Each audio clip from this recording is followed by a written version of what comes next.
नमस्कार दोस्तों आज हम भारत के जो 6 आस्तिक दर्शन और 3 नास्तिक दर्शन। तो जो 6 आस्तिक दर्शन में ऋषि पतंजलि का जो दर्शन है जिसको बोलते हैं योग दर्शन। दोस्तों आज उसको हम थोड़ा सा समझने की कोशिश करते हैं। ये योग दर्शन एक प्रकार से एक हमारा मतलब साइकोलॉजिकली दर्शन है। यदि हम इसको समझ लेते हैं तो बहुत सारी चीज़ों से हम निजात पा सकते हैं। दोस्तों पतंजलि का एक सूत्र है, बहुत ही महत्वपूर्ण सूत्र है, योग चित्त वृत्ति निरोध। इसका मतलब होता है कि मतलब जो मन पर चित्त से उठने वाली वृत्तियों का निषेध।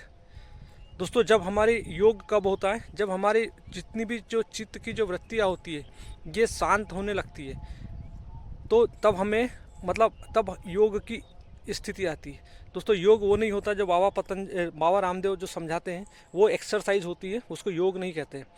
एक्सरसाइज करना अलग चीज़ होता है और योग अलग होता है। यानी मन पर हमारे चित्त से, आत्मा के प्रकाश में चित्त से उठने वाली वृत्तियों का निषेध।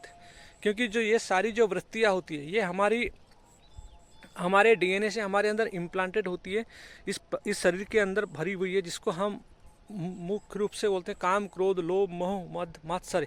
ये सारी वृत्तियाँ हमारे बॉडी में इम्प्लांटेड है जो हमें मिली होती है।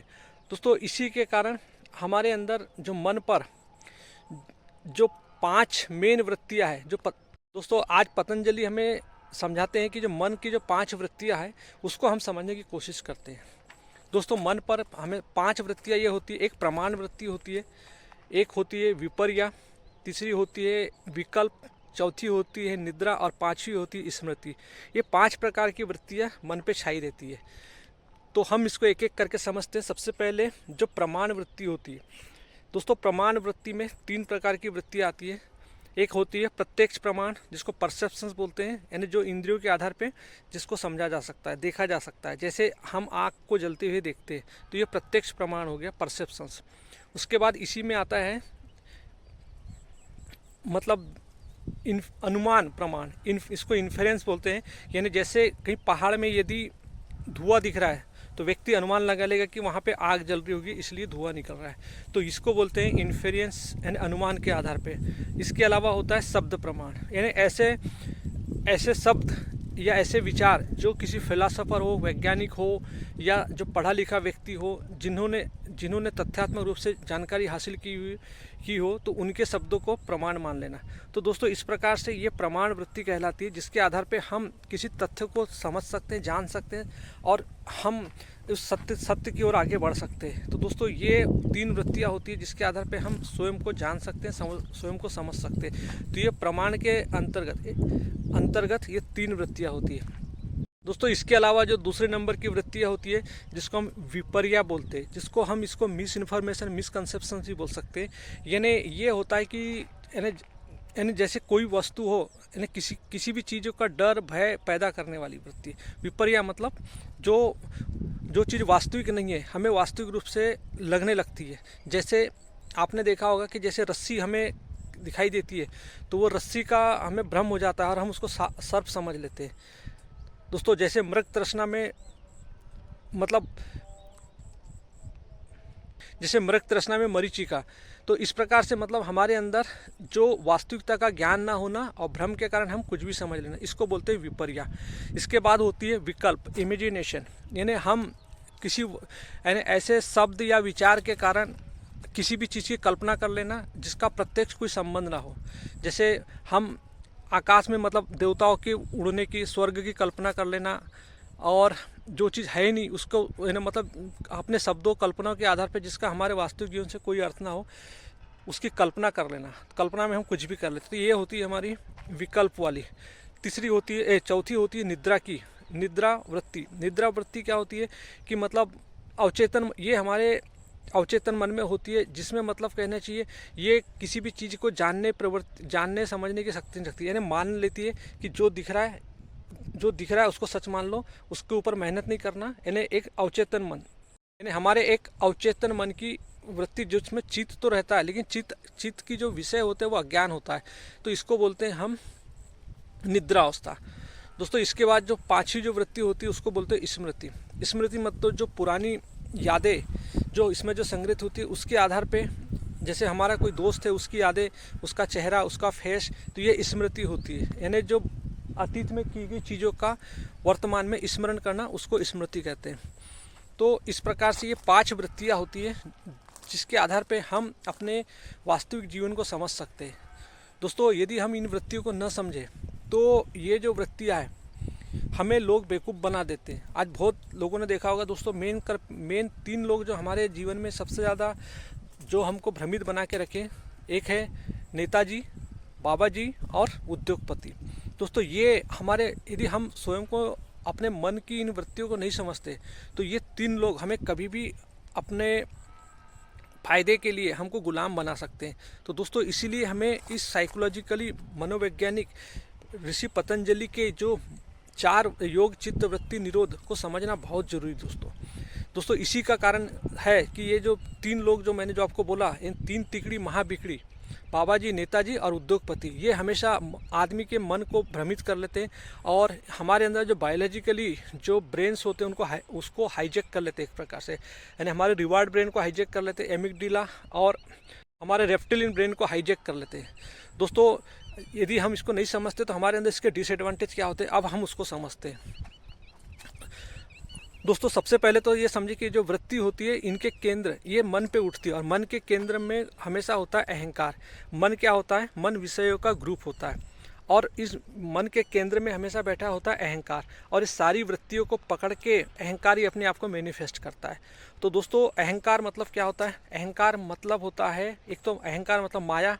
माया मतलब हमें प्रतीत होती है पर है ही नहीं। तो अहंकार वो है, हमें जो दिखता है व्यवहारिक जगत में उसकी प्रतिभूति होती है, लेकिन वो है ही नहीं, उसको ढूंढने जाओगे तो कहीं नहीं मिलेगा। इसलिए हमारे जो हमारे ऋषि मुनि, यानी संत वाणी से लेके श्रीमद् भगवद गीता तक और अष्टवक्र गीता से लेके बुद्ध का दर्शन तक, नागार्जुन तक, सबने इस अहंकार को नकारा है, इसको बोला है कि ये है ही नहीं। दोस्तों, ऐसे ये माया है जो हमें प्रतीत होती पर है नहीं। अब जो है ही नहीं और अज्ञान है, ये स्वयं को जानते नहीं। इसी के कारण जब व्यक्ति का जन्म होता है तो एक अज्ञानता के कारण होता है। और अज्ञानता मतलब अपूर्णता। अपूर्णता मतलब होती है कामना, जो संसार में कामना करती है, और ये अज्ञान बेचैन होता है। तो ये इसकी बेचैनी ये रहती है, एक तो स्वयं को जानता नहीं, अज्ञान में जीता है, तो इसकी बेचैनी रहती है कि ये किसी भी चीज़ को पकड़ के अपने आप को मैनिफेस्ट करना, यानी अपना प्रोटेक्शन करके रखना। क्योंकि ये सत्य, अगर इसको अहंकार अपने मन के विषयों के साथ जुड़ना इसलिए चाहता है क्योंकि इसको पता है कि यदि मैं तथ्यात्मक रूप से यदि मेरी जाँच होगी तो मैं बचूंगा नहीं। तो ये होती है हमारे अंदर मन के केंद्र में बैठने वाला अहंकार। इसलिए अहंकार व्यक्ति हमेशा डरा होता है। तो ये व्यक्ति क्या करता है, जैसे आपने देखा होगा कि मतलब हमारे वास्तविक जब हमारे मन के केंद्र पे जो प्रमाण वृत्ति होती है, आपने देखा होगा कई लोग ऐसे होते हैं कथाकथित बाबा लोग, जो कहना चाहिए ऐसे ग्रंथ को जो मानव के द्वारा रचित है उन ग्रंथों का हवाला देके हमारे जो वास्तविक श्रुति के ग्रंथ है उनका हवाला न देकर अपने स्वार्थ के लिए किस्सा कहानियों को सत्य बता देना, तो ये किसी वैज्ञानिक तथ्य को तरोड़ मरोड़ करके बता देना, तो ये होता है अपनी बातों को लोगों से मनवाने के लिए झूठे प्रमाण दे देना। तो लोग इस तरीके से ये प्रमाण वृत्ति का भी उपयोग कर लेते हैं। और दूसरी होती है कि जो विपर्या मतलब मिसकंसेप्शन, डर और भ्रम पैदा करना। दोस्तों, किसी भी व्यक्ति या समूह में डर पैदा करना, ये जनरली आपने देखा होगा जो राजनीतिक पार्टियाँ जो होती है, जैसे हिंदू मुस्लिम का सहारा लेके कि मतलब हिंदू को भड़का देंगे कि तुमको मुस्लिम लोग से खतरा है। दूसरा व्यक्ति जो खड़ा हुआ है वो व्यक्ति उन फलाने दल से मिला हुआ है और वो बहुत आतंकवादी है, यदि आप उनको सपोर्ट करोगे तो आपकी कम्युनिटी पे खतरा पड़ जाएगा, आपके हिंदुत्व पे खतरा पड़ जाएगा। यानी ये लोगों के बीच में इस तरीके का जो भ्रम फैलाती है राजनीतिक पार्टियाँ, इसको बोलते हैं विपर्या। तो दोस्तों, इस प्रकार से किसी व्यक्ति या समूह में डर या भ्रांति फैलाना, ये होती है हमारी विपर्या की वृत्ति है। इसी के बाद होती है कल्पना करना। जैसे बाबा जी लोग कल्पना करके लोगों को भ्रमित करते हैं कि आप इस जन्म में ऐसा काम कर लीजिए तो आपको स्वर्ग की प्राप्ति हो जाएगी, जन्नत मिल जाएगी। तो ये होती है कि मतलब भविष्य की कल्पना, बगैर जाने बगैर समझे प्रत्यक्ष अनुभव किए, यानी स्वर्ग की कल्पना कर लेना और लोगों को प्रलोभन करना। आप ये हवन पूजन कर लीजिए तो आपको ये प्राप्ति हो जाएगी, बेलपत्र चढ़ा दीजिए शिव जी के ऊपर तो आपका बच्चा फर्स्ट डिवीजन में पास हो जाएगा। इसको बोलते हैं अंधविश्वास। यानी कल्पना करके कि ये कल्पना की वृत्ति होती है, इसके आधार पर लोगों को बेवकूफ़ बनाया करते हैं बाबा जी लोग। दोस्तों इसके बाद होती है निद्रा की अवस्था। निद्रा मतलब एक ऐसा अवचेतन मन जो कभी भी मतलब एक जागृत नहीं होता, वो हमेशा किसी की बातों पे विश्वास करके ही जीवन जीता है। उसके अंदर सोचने समझने की शक्ति बिल्कुल भी नहीं होती। उसके अंदर उसका जो अवचेतन मन है वो हमेशा कहना चाहिए बेहोशी में रहता है, उसको बोलते हैं निद्रा की अवस्था। दोस्तों इसी प्रकार होता है स्मृति। स्मृति मतलब जो अतीत की यादें। तो कुछ नेताओं को आपने देखा होगा, जब वो चुनाव जीत जाते हैं, जब उनसे लोग पूछते हैं कि आपने जो वादे किए थे उन वादों का क्या हुआ, तो वो हमेशा बोले फलाने, जैसे वो हवाला देंगे पिछली पार्टी का, व्यक्ति पूछेंगे कि पिछले पार्टी ने तो ये की थी और आपने मतलब कुछ नहीं किया, तो वो हमेशा स्वयं से अपने काम से बचने के लिए अतीत की चीज़ों को महत्व देके कि फलाने पार्टी ने ऐसा नहीं की थी, फलाने पार्टी ने वैसे नहीं की थी। तो नेताजी हमेशा अतीत की बातों को लेके लोगों को भड़काने का काम करते हैं दोस्तों, और अतीत के विचारों पे ही चलते हैं। वो इसलिए चलते हैं क्योंकि उन्हें खुद को करने की मतलब खुद को नया जो अपने बातों में चुनाव में जो भ्रम डाल के जो पैदा किए और लोगों को मतलब भ्रमित किया और उसके आधार पर चुनाव जीत गए, और जब चुनाव में कुछ करने की बारी आती है तब दोस्तों वो अपने आप को मतलब अतीत का हवाला देते हैं कि फलाने ने ऐसा किया था, फलाने पार्टी ने तो ऐसा की थी। मतलब कहना चाहिए अतीत के विचारों को लेके जो जीवन जीता है उसी को बोलते हैं स्मृति का विचार। यानी जिसमें अज्ञान होता है, जिसमें समझ नहीं होती और स्वयं की समझ नहीं होती, दूसरों की कथाकथित लोगों की बातों को मान के जीवन जीना। तो दोस्तों इस प्रकार से ये 5 वृत्तियाँ होती है जिसके केंद्र में बैठा होता है हमारा अहंकार। अहंकार जो अपूर्ण होता है, बेचैन होता है और वो चाहता है सिक्योरिटी।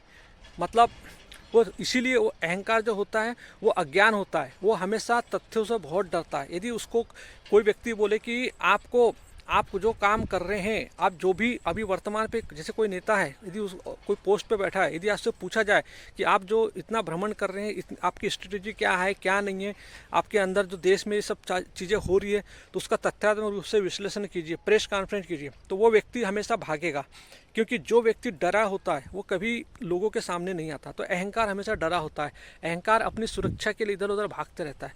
दोस्तों यही हाल होता है कि जो कथाकथित नेता लोग जो होते हैं वो तथ्यों से बहुत लोगों को जो भ्रम में डालने की कोशिश करते, मिसकंसेप्शंस और मिस इन्फॉर्मेशन का ज़्यादा उपयोग करते, लोगों के अंदर भ्रम डालने का, और वो अपने ही मीडिया और सारी चीज़ों को, अहंकार ऐसा होता है कि वो पैसे अपने आप को बचाने के लिए कुछ भी कर डालेगा। दोस्तों अहंकार एक अपूर्णता होती है और अपूर्णता का कोई वो नहीं होता। अपूर्णता मतलब अनंत विषयों को अपने साथ रखती ताकि मैं इससे किसी के साथ भी जुड़कर अपने आप को बचा लूँ। दोस्तों अहंकार ये होता है, वो अपनी इनसिक्योरिटी में जीता है, उसको मरने का बहुत डर होता है क्योंकि उसको पता है। इसलिए दोस्तों हमारे जीवन में जो मृत्यु होती है वो अहंकार की मृत्यु होती है। हमारा शरीर तो ट्रांसफॉर्म होता है, आत्मा कभी नहीं मरती, अहंकार मरता है। अहंकार झूठ में जीता है क्योंकि हमने पहले ही समझा अहंकार कुछ है नहीं, एक माया है जो हमारे ऋषि मुनियों ने हमें समझाया है। तो दोस्तों ये भ्रम जो है ये हमारे नेताजी, बाबा जी और उद्योगपति हमारे अंदर सबसे ज़्यादा डालते हैं। दोस्तों यदि इनको नहीं समझोगे तो हम अपने आने वाली पीढ़ी का भी नाश करेंगे, स्वयं का भी नाश करेंगे। तो दोस्तों हमारे ऋषि ने जो हमें दर्शन दिया है, इसलिए आज हमें सनातन ग्रंथों की बहुत आवश्यकता है, क्योंकि सारे बाबा जी लोग अपने ही कथाकथित जो कथावाचक हो गया, इन लोग को खड़ा कर देते ताकि लोगों को भ्रमित करके रखे। दोस्तों आज यही हो रहा है हर जगह कि लोगों को जो कहानी किस्सा के ग्रंथ परोसे जा रहे हैं, लेकिन वास्तविक दर्शन आपको नहीं मिलेगा जहाँ पे आपको वास्तविक ज्ञान आपसे मिले। जैसे आज हम जो चर्चा करें ऋषि पतंजलि का योग दर्शन, तो दोस्तों इन ग्रंथों से जुड़िए।